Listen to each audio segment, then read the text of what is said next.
Hey guys, Professor Bill, Comic Book University, Atlantis Attacks issue number 4. This was a really good story that had something great in the background and then a problem that I had. And both of it is, sorry, it's the way that Pack does things. You know what I'm saying? Don't focus too much on the bad. Focus on the good. Focus on the strengths, always. Let's get talking about who made this comic book.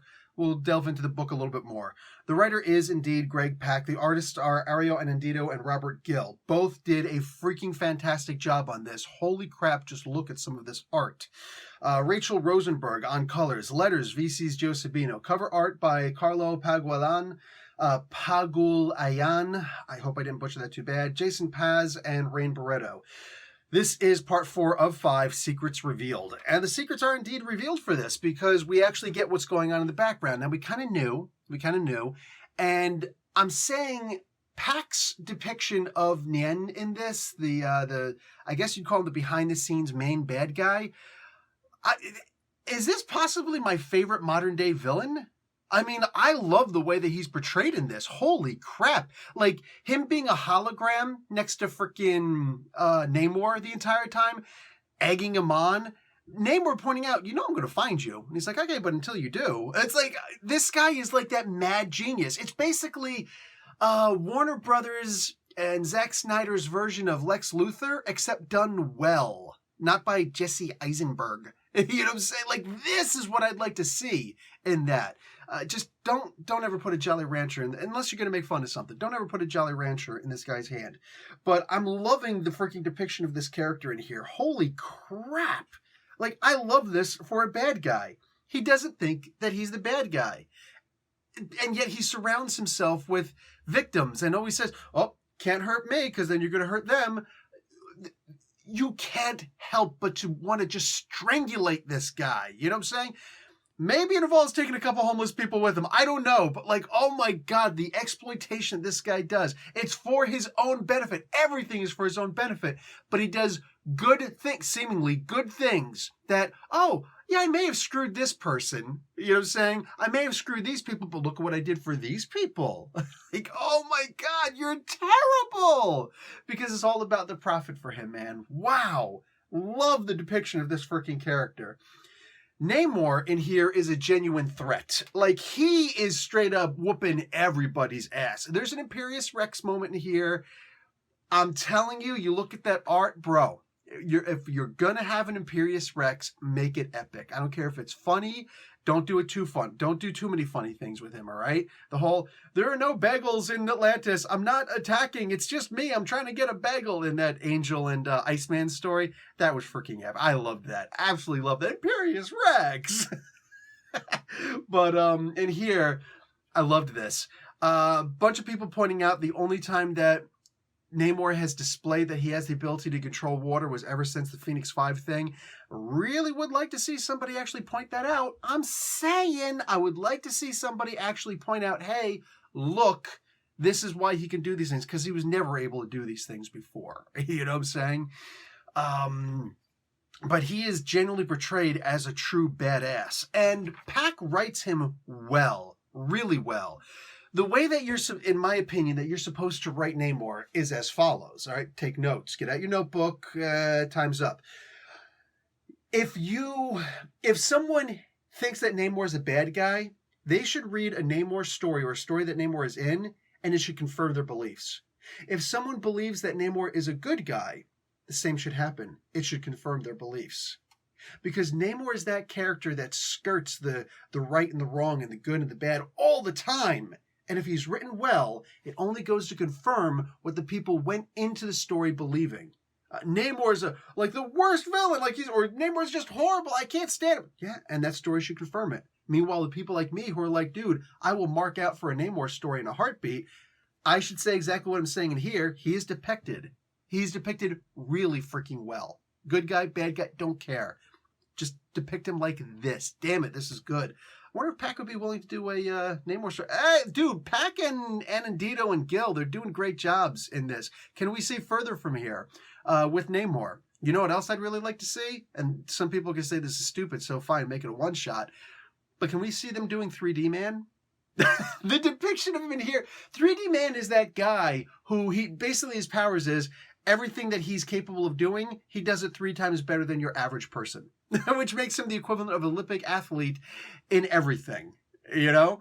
He could see 3 times better than, you know, your average person, like all that stuff. I mean, I love that. It's such a basic, simple character for an all-around, you know what I'm saying? Like, he's not going up against the Hulk. Nobody's going to call him the strongest one there is or the fastest man alive or anything like that. They're just going to say, yeah, he's actually pretty good at every single thing that he does. He's basically Mr. Perfect from WWE. Can we get a son of Larry the Axe Hennig?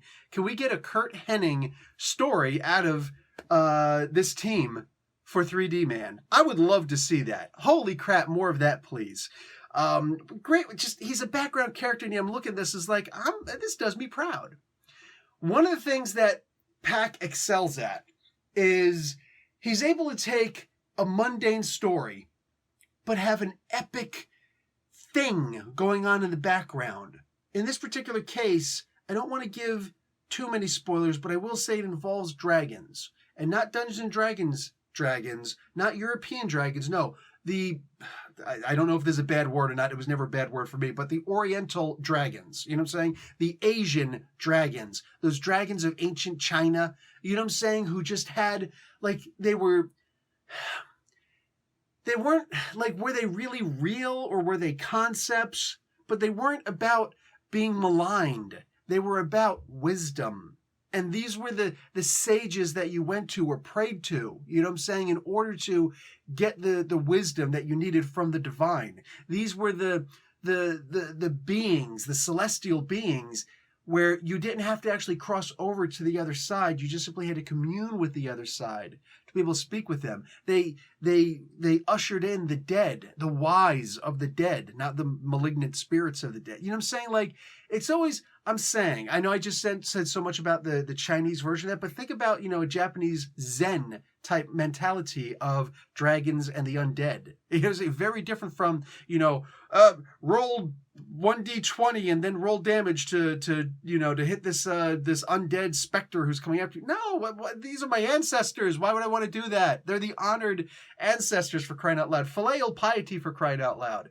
I love this. I love this background, everything. And he seems to do it, Pac seems to do this around Atlantis a lot. Remember the Atlas story? Not this Agents of Atlas or the original Agents of Atlas. No, I'm talking about Atlas himself holding the world on his freaking shoulder. You remember? Like, he does some really great background stuff.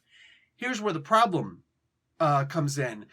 Pac always tries to write something epic that's grounded, and it always fails. To me, to my eyes at least. Case in point, World War Hulk Part 2, where Amadeus Cho, the totally awesome Hulk, was at war with the world, but the whole damn thing really just happened on a random rooftop someplace. And it's like, that's not a world war, that's rooftop war.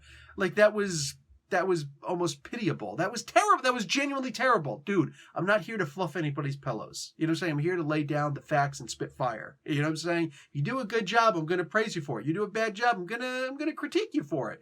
Nothing personal against anybody. I'm simply saying rooftop war Hulk, totally awesome, you know, like rooftop war Hulk, whatever you want to call it. That was booty. That was an absolutely booty storyline. Got me all hyped up for abso-freaking-lutely nothing. It was terrible. Terrible. And that's kind of what we have here in the end. The background celestial stuff, I almost wish we would just stay with that. Like, the only thing I think here, if Pac were to ever write a, what do you call it, an event for Marvel, he would have to co-produce it. It would have to be a co-authored work. I don't think that he could handle it on his own, because the background story would be like, dude, the concept is amazing, but the actual application would be, really? It's so contained. It's so, you know what I'm saying? I want to see massive holy crap, you know what I'm saying? If I wasn't a fan of Jason Aaron's War of the Realms, right? I heavily critiqued that. There were some good parts, but I heavily critiqued that. That being said, at least it did feel epic. I have to say the good and the bad. It did feel epic. And I feel like here it would be something where the concept is out of control. Like, wow! But it'd all be contained in like like in Hell's Kitchen. And not even all of Hell's Kitchen. Just, this block on Hell's Kitchen. 75% of Hell's Kitchen would be completely left alone. Just, it happened here. Like, let's say, oh, the gods have attacked, but it's only in the Shadowland area. Like, wait, what's going on here? You know what I'm saying? Imagine if Spider Island happened in my basement. Like, come on, man. Come on. Anyway, the good and the bad of this. It is what it is. I'd really like to see this guy. And you know, when he doesn't have a... Actually, no. Because you think about Mech Warrior U. I think that's how it was pronounced. I really liked that series. The first 4 issues. After that, it really started to degrade quickly because you realize that he was just telling an extended story. It's like, this did really well. Let's keep on telling the story. But you clearly were making up the story as you were going. Like, that's just... Sorry. But the story on its basis was great. And if he would have planned out 30 issues of this, I'd have been reading 30 issues of this amazing story. You know what I'm saying? In this particular case, it's so it's like Atlantis Attacks. Nah, it's really only Namor. And there's a couple other water-breathing people, but none of this stuff is really... Almost none of this stuff is happening undersea. So, you know, I haven't seen any other Atlanteans. Namorita, I guess. You know, she's technically an Atlantean clone. There's some good and some bad in here. I'm tired of seeing Atlantis Attacks when it's just Namor. You know, you want to make it epic? Make it epic. Go big or go home. We know the story, right? Anyway, I enjoyed this. I'm looking forward to the next issue. Of course, my standard rule, as long as you stick that landing, everything else is forgiven for the most part in the story itself. So we'll see. Anyway, guys, you might notice this totally epic shirt that I'm wearing. Hey, you can wear my clothes. You can totally freaking shop where I shop. Just go to intotheam.com/CBU10. That's 5 characters, CBU10. Go there, check it out, shop for my clothes. You know what I'm saying? Hook yourselves up. Join their club. Get to try on clothes without actually committing to them unless you actually really like them. Try them out first. You know what I'm saying? Give them a little run around the block. What other store does that? All right? Or realistically, don't do it. Because, I mean, if you're not into epic outerwear, you know, this is definitely not the place for you. But if you want totally cool clothes, by all means, this is probably the place you want to go. I'm saying, it's got my stamp of approval. Plus, you're helping out the channel. Aside from that, guys, also help out the channel by liking the video, watching an ad, and I will talk to you guys later. Professor Bill, Comic Book University. Class dismissed.